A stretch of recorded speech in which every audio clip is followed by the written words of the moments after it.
आज से आए हैं। एक बहुत बड़ा इनका गौरव दल है, जैसे शिवसेना है, इनका एक बहुत बड़ा गौरव दल है। और हम जब से विचार कर रहे कि शायद ये वही हैं, लेकिन हमने कहा पूछना ज़रूरी है। आप 2 मिनट बोल दीजिए कुछ, माइक दे दो भाई। इनका बहुत बड़ा दल है, हमारे लोग गए हैं, इनके यहाँ हो आए हैं। आदरणीय रमेश बाबा जी के चरणों में सशत प्रणाम। यहाँ पर बैठे भक्तजन, उनको भी मेरा हृदयपूर्वक नमस्कार। गुजरात मथुरा ब्रजभूमि, कृष्ण की जन्मभूमि, गुजरात कृष्ण की कर्मभूमि। गुजरात का और मथुरा का एक अनोखा संबंध है। वो भी कृष्ण का घर है, ये भी कृष्ण का घर है। पिछली बार सौभाग्य से मथुरा आए थे, यमुना जी पर एक कीर्तन हो रहा था। बाबा रमेश बाबा के सानिध्य में वो कीर्तन चल रहा था। तो हमने पूछा कि भाई ये कीर्तन किसी है? तो उन्होंने कहा कि यमुना जी को कैद कर लिया गया है, यहाँ पर आप आए तो यहाँ पर जो पानी आप देख रहे हैं ये यमुना का पानी नहीं, मलमूत्र का पानी है। इसको मुक्त कराने के लिए, इसको मुक्त कराने के लिए हम यहाँ पर हरि कीर्तन कर रहे हैं। आश्चर्य हुआ, क्योंकि अभी तक जब तक मथुरा आए थे तो किसी भी चतुर्वेदी समाज ने, वहाँ के समाजों ने हमें खबर नहीं दी थी कि ये पानी गंदा हो चुका है। उसका हम आचमन करते थे। पहली बार रमेश बाबा के आंदोलन से पता पड़ा कि यहाँ पर जो पानी बह रहा है वो वास्तव में यमुना जी नहीं है। बड़ा दुख हुआ। सीधे हम वहाँ से बरसाने आए, तुरंत ही हृदय विदीर्ण हुआ, सीधे बरसाने आए। बरसाने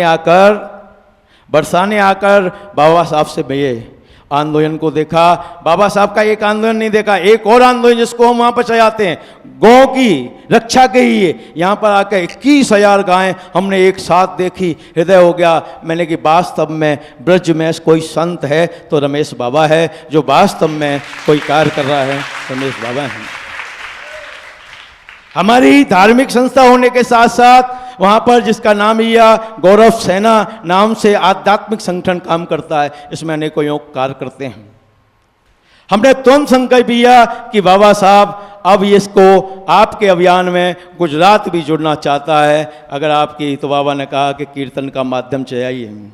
हमने गुजरात के अंदर जाते ही हमारे अश्विन भाई कानकड़, अभी सरदार वल्लभ भाई पटेल का नाम ही आता है, ये वहाँ के सरदार वल्लभ भाई पटेल हैं। इनके माध्यम से, अनेकों पर्चों के माध्यम से, अनेकों सत्संगों के माध्यम से, अनेकों अध्यायों के माध्यम से हमने पूरे गुजरात के अंदर ये खबर फैला दी कि यमुना जी अब शुद्ध नहीं रही, अब कैद उसे मुक्त करना है।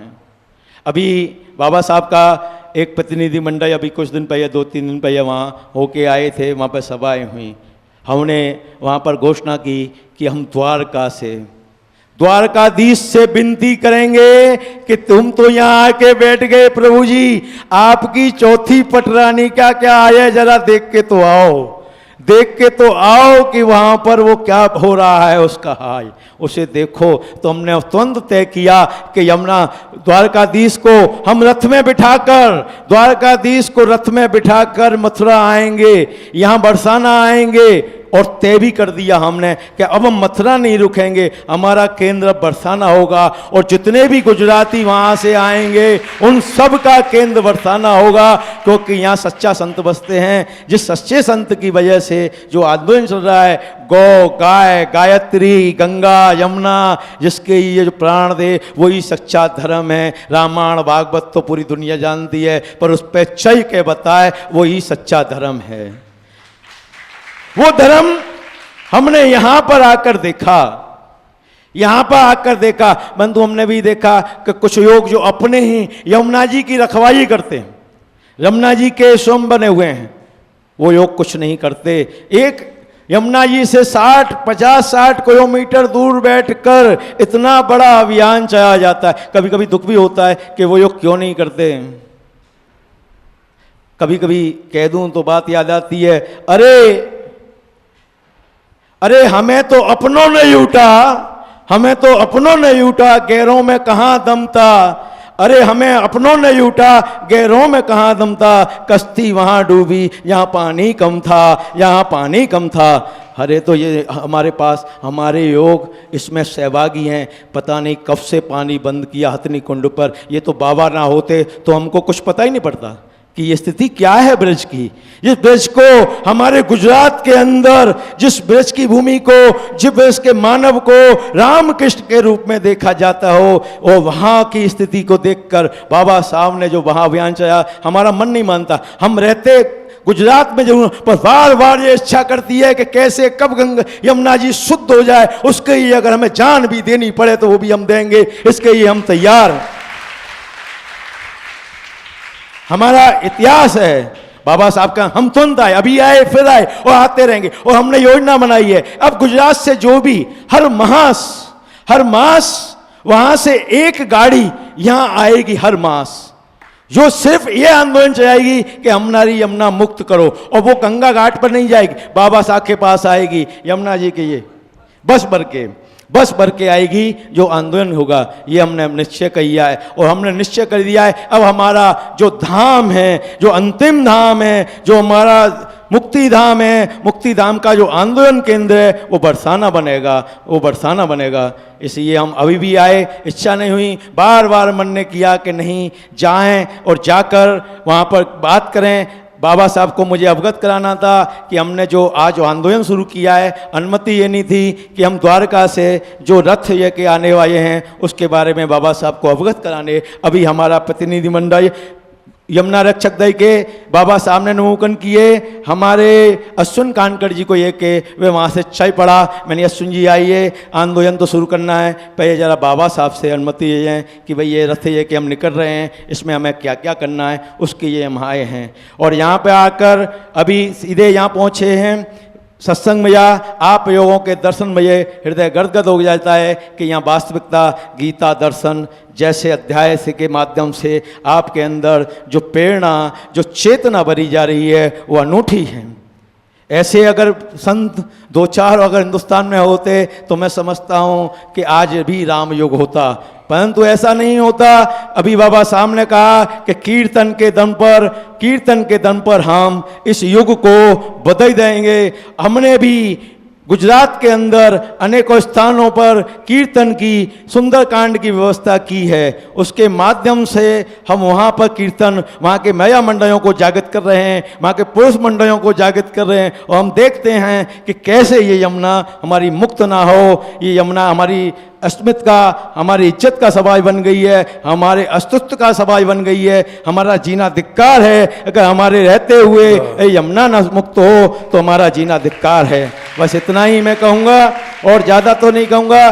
गुजरात से हम लोग आए हैं, सिर्फ इसीलिए आए हैं बाबा साहब की अनुमति ने। फिर उसके बाद मैं आपको वायदा करता हूँ, गुजरात ने जब जो झंडा उठाया है, अभी बताया था कि वहाँ के एक बुड्ढे ने कीर्तन के नाम पर, जिसका नाम महात्मा गांधी अभी बताया था, वहीं से पर एक क्रांति शुरू होगी और जरूर बाबा साहब के निर्देशानुसार ये यमुना मुक्त होगी। मैं समझता हूँ 21 मार्च का हमने जो संकल्प लिया है, हो सका तो उससे पहले दिवाली तक, भाई बीज तक हम प्रयत्न कर रहे हैं कि भाई बीज को हमारी सारी गुजरात की गाड़ियां वहां पर न जाकर यहाँ की तरफ मुड़ेंगी या बरसाने की तरफ मुड़ेंगी। जितने भी गुजराती भाई या बरसाने की ओर मुड़ेंगे, ऐसा हमने प्रयत्न शुरू कर दिया है। उसकी ये जगह जगह पर प्रयास हो गया है। अब की बार इसी यमदूतिया पे बता देंगे कि हम मथुरा जब जाएंगे, जब हमारी यमुना मैया का निर्मल जल यमुना में बह के आ जाएगा, तभी हम वहाँ जाएंगे, अन्यथा हम नहीं जाएंगे। हमारी तो गंगा, हमारी तो यमुना ये बरसाना का केंद्र बनेगी। यहाँ पर हमारी गौ माता की कम से कम सेवा तो होती है, जिसकी वजह से बड़ा बड़ा पूरा ब्रह्मांड टिका है। यहाँ पर उसकी रक्षा तो होती है। यहाँ पर जो वनों पर जिसने कृष्ण ने खेल कूद किए, उसकी रक्षा तो होती है। यहाँ वास्तविक धर्म तो दिखाई देता है। ऐसा हम प्रयत्न करते हुए वहाँ से गुजरात से यहाँ आए हैं और साथ ही साथ आते रहेंगे। आप देखेंगे आपके बीच में आप गुजरात दिखेगा, जिसका प्रयत्न मैंने कहा कि कर्म भूमि जागेगी कृष्ण की प्रेरणा से और इतिहास की घटना दौड़ने जा रही है। क्योंकि द्वारकाधीश जब यहाँ से गए तो वापस नहीं आए, वहीं बस गए थे, पर एक इतिहास बचेगा इस कलयुग में कि पहली बार रथ में बैठकर वो वहां से वापस मथुरा आएंगे। ये कलयुग की एक अनोखी घटना घटेगी, ये कलयुग की एक अनोखी घटना घटेगी। इस घटना का कोई सानी नहीं होगा, इतिहास बदल जाएगा कि कलयुग में द्वारका नाथ आए और यमुना शुद्ध हुई। और यमुना ही नहीं, मैं बाबा साहब से अनुरोध भी करूंगा कि एक यमुना नहीं, हमारे देश की अनेकों यमुनाएं हमें शुद्ध करनी है, क्योंकि इससे हमारे बच्चों का भविष्य जुड़ा है।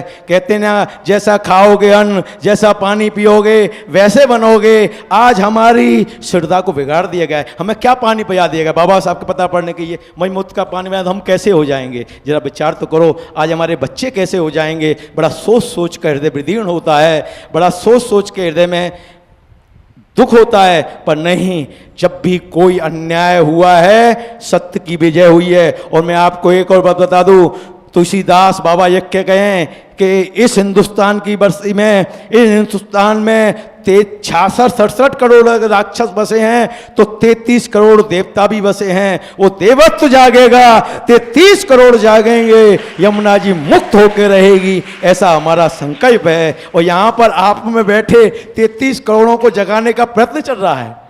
ये 33 करोड़ आप ही के अंदर है, कोई ज़्यादा दूर नहीं है। जिन 33 करोड़ की कल्पना की है वो मानव जाति में ही है, परंतु अवस्था बताई गई है कि राम के ज़माने में वो 33 करोड़, कोई बानर था, कोई भायु था, अर्थात सीधे साधे योग।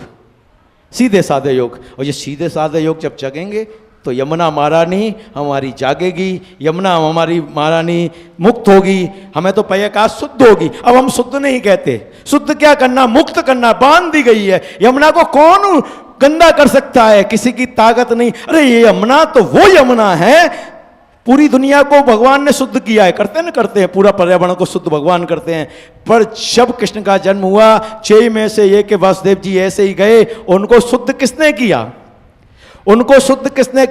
उसको यमुना महारानी ने शुद्ध किया। जब वहां से गुजरे तो ऊपर पानी चढ़ के आया, कहते चरण छुए थे, चरण ने उनका शुद्धिकरण, उसको कोई अशुद्ध नहीं किया, सिर्फ उसको बांध दिया गया। क्या कर दिया गया? सिर्फ हमें उसकी मुक्ति के लिए प्रयास करना। वहां का एक फाटक खुलेगा, हमारी गंगा कई करती हुई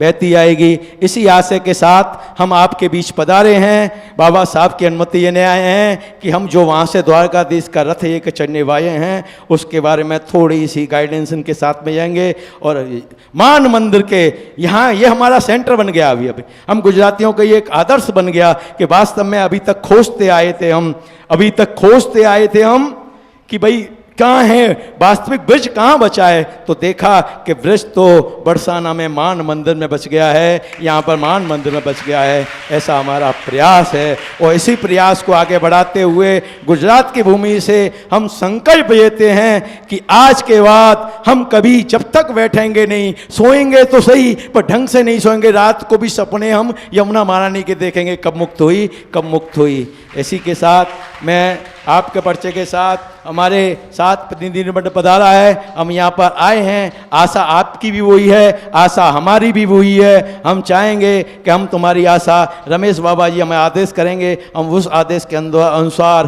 द्वारका से रथ लेके चलेंगे। साथ ही साथ और भगवान से प्रार्थना करेंगे कि हमारी यमुना महारानी मुक्त हो। सबके अंदर बैठे परमात्मा को मेरा नमस्कार, रमेश बाबा को नमस्कार, सबको मेरा नमस्कार। जय श्री राधे। देखो, बहुत से असंभव काम सही बात कह रहे हैं गुजरात से हुए। जब हैदराबाद एक दूसरा पाकिस्तान बन चुका था, निज़ाम ने कहा था हम हिंदुस्तान में शामिल नहीं होंगे, हम अलग रहेंगे। उस समय में पढ़ता था, विद्यार्थी था, सुन करके घबराहट पैदा हुई कि भारत इतना कमज़ोर है, आज हम भारत को बचा नहीं सकते। लेकिन वल्लभ भाई पटेल, जिनको लौह पुरुष कहा गया, उन्होंने नेहरू जी को भेज दिया विलायत, और वो उनके पीछे नेहरू जी भी वाइस प्राइम मिनिस्टर थे, सब काम संभालते थे, और उनको विलायत भेज दिया। और एक रात में अपने पैराशूट हवाई जहाज से, हवाई सेना के द्वारा निज़ाम हैदराबाद में उतार दिया, और एक रात में सारा विजय वहाँ पर तिरंगा भारतवर्ष का लहरा दिया। ये वल्लभ भाई की ही देन थी। अगर वो नहीं होते तो तीसरा पाकिस्तान बन गया था, और हम लोग, नेहरू जी भी कुछ नहीं कर सकते थे, क्योंकि वो डरते थे मुसलमानों से। वल्लभ भाई ने ही एक इतनी बड़ी लड़ाई जीती। तो हमें विश्वास है कि हम इनको, ज्ञान सागर जी इनका नाम है, हम ये जब पहले बार आए यहाँ तो हमको ऐसा लगा कि वल्लभ भाई की ही आत्मा आ गई है हमारे यहाँ, और इनके शब्द, इनका सत्कार, हमारे यहाँ के लोग गए और वहाँ उन्होंने देखा इनका बड़ा प्रभाव है, और ये गौरव सेना बढ़ेगी आगे, और इसकी शाखाएं बढ़ती जाएंगी, क्योंकि इनमें सच्चाई है, ईमानदारी है, निष्ठा है, राष्ट्रीयता है, सारी बातें ठोस हैं। हम यही कहेंगे कि भगवान की कृपा हम लोगों पे तो है ही है, और इन लोगों पर विशेष होनी चाहिए, क्योंकि ये वहाँ से आ रहे हैं। राधे किशोरी दया करो।